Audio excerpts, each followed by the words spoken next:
What's the worst mistake you ever made when texting someone? So, I know a girl, she's 15, and I'm not quite sure what she has, but I do know she's mentally challenged.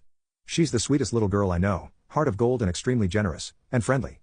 She's taken quite a liking to me, and her parents say she apparently doesn't stop talking about me at the dinner table, or whenever she gets the chance. I think she sees me the same way younger kids find high schoolers cool. She's recently taken an interest in building her own wardrobe.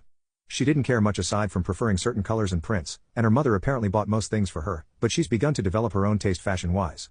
That said, I have several pairs of baggy pants I usually default to for comfort, and she noticed. She expressed to her mother that she wanted her own pair, but she wanted it to look exactly like my pants specifically.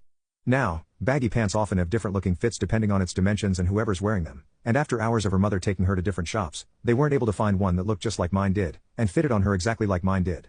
Lisa decided to send me a message once they reached the last shop, and she told me what she was doing. I go, I'll help. Like the dumb F that I am. God, if I could just ask to turn back time, I would have tossed my phone and myself down a whale's colon in the hopes that would save me from the day's humiliation. But as we are all just men, I was powerless.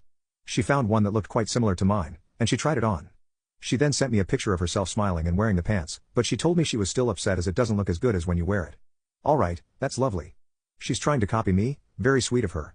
Unfortunately, I was busy when she messaged me. Not too busy not to be able to check my phone every now and then, but I definitely couldn't be on my phone for too long. So, I took a look at the picture she sent and decided it wasn't baggy enough and she had pulled the pair far too high up her waist. Again, I couldn't type for too long. I deliberately kept my responses short. I responded, bigger. Pull it down a little too, waistband should be around your belly button, perfect, right? Wonderful advice from a guy she thinks is cool. But no, of course not. I placed my phone back into my pocket, happy with myself. I thought about wearing the pants that matched the color of what she had tried on when we meet again. But God is not merciful. In fact, God has forsaken us all.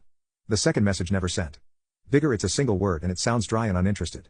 But surely sounding dry and uninterested in a conversation with a mentally stunted girl isn't too much of a sin, right? That wasn't my sin, unfortunately. And it's probably time I should mention Lisa is a black girl. Now, ladies and gentlemen, please open your keyboards and spot the letter B with me. It's on the lower right side, correct? Lovely.